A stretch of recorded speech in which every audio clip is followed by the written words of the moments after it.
കരൂരിൽ ഇന്നലെ TVKയുടെ പൊതുയോഗത്തിനിടയിൽ നടന്ന ദുരന്തത്തിന് ഉത്തരവാദി ആരെന്ന് ചോദിച്ചാൽ ഒരു സംശയവുമില്ലാതെ അത് വിജയ് ആണെന്ന് പറയേണ്ടി വരും. വിജയ് ആണ് ഈ കാര്യത്തിൽ ഒന്നാം പ്രതി എന്ന് പറയാൻ നിരവധി കാരണങ്ങളുണ്ട്. ഇന്നലെ പൊതുയോഗത്തിന് പെർമിഷൻ കിട്ടിയത് 10,000 ആളുകളെ ഉൾക്കൊള്ളിച്ചുകൊണ്ട് നടത്താൻ വേണ്ടി മാത്രമാണ്.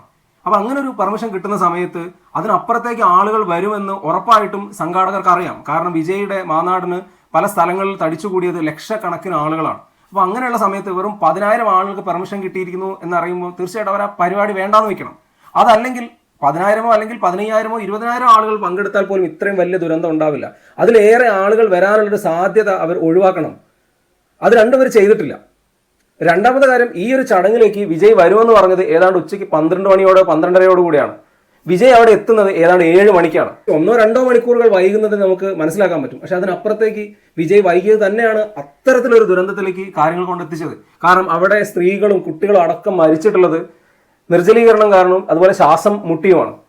അപ്പൊ അതിന് അത്രയും ആൾക്കൂട്ടം വരികയും അത്ര നേരം ആളുകൾ ഭക്ഷണവും വെള്ളവും ഒന്നും കിട്ടാതെ നിൽക്കുകയും ചെയ്യുന്ന ഒരു സാഹചര്യം ഉണ്ടായതുകൊണ്ടാണ് അതിന്റെ എല്ലാവിധ ഉത്തരവാദിത്വം അതിന്റെ സംഘാടകർക്കാണ്. ആ രാഷ്ട്രീയ പാർട്ടി നയിക്കുന്ന വിജയ്ക്ക് തന്നെയാണ്. ഇത്രയും വലിയ ദുരന്തം നടന്നു കഴിഞ്ഞ് വിജയ് ചെയ്ത കാര്യം എന്താണ്?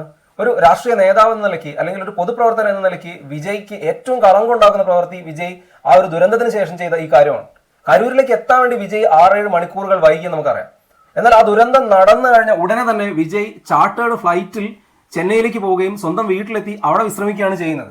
എന്നിട്ട് അവിടെ സുരക്ഷ വർദ്ധിപ്പിക്കുന്ന വാർത്തകളാണ് പുറത്തു വരുന്നത്. വിജയ് ശരിക്കും എന്താ ചെയ്യേണ്ടിയിരുന്നത്? അത്രയും വലിയൊരു ദുരന്തം നടന്നു കഴിഞ്ഞാൽ കരൂരിൽ അദ്ദേഹം ക്യാമ്പ് ചെയ്യണമായിരുന്നു. ഇനി അതിന് അദ്ദേഹത്തിന് ബുദ്ധിമുട്ടുണ്ടെങ്കിൽ അറ്റ്ലീസ്റ്റ് തിരുച്ചിറപ്പള്ളിയെങ്കിലും ക്യാമ്പ് ചെയ്തുകൊണ്ട് ഈ ദുരന്ത നിവാരണ പ്രവൃത്തിയിൽ അദ്ദേഹം നേതൃത്വം കൊടുക്കണമായിരുന്നു. കാരണം അദ്ദേഹം സംഘടിപ്പിച്ച ഒരു പൊതുയോഗത്തിലാണ് ഇത്രയും ആളുകൾ മരിച്ചത്. അപ്പൊ അതിനൊന്നും അദ്ദേഹത്തിന് ഉത്തരവാദിത്വം ഇല്ലേ? ഒരിക്കലും ഒരു പൊതുപ്രവർത്തകൻ ചെയ്യാൻ പാടില്ലാത്ത കാര്യമാണ് വിജയ് അവിടെ ചെയ്തത്. ഈ മരണപ്പെട്ട ആളുകൾക്ക് അന്ത്യോപചാരം അർപ്പിക്കാൻ പോലും ആ മനുഷ്യൻ എത്തിയില്ലെങ്കിൽ പിന്നെ നിങ്ങൾ എന്ത് നേതാവാണ്? നിങ്ങൾ എന്ത് രാഷ്ട്രീയമാണ് മുന്നോട്ട് വയ്ക്കുന്നത്?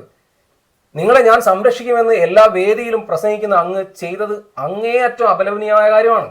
തമിഴ് ജനതയുടെ സംരക്ഷകനായി പ്രഖ്യാപനങ്ങൾ നടത്തി അവരെ സംരക്ഷിക്കുമെന്ന് ഉറപ്പുകൊടുത്തുകൊണ്ട് ജനങ്ങൾക്ക് മുന്നിലേക്ക് എത്തിയ ഒരു മനുഷ്യൻ അവരിൽ 39 പേരുടെ മരണത്തിനിടയാക്കിയ ഒരു സംഭവത്തിന് നേതൃത്വം കൊടുത്തു എന്ന് പറയുന്നത് അങ്ങേയറ്റം അപലപനീയമാണ്.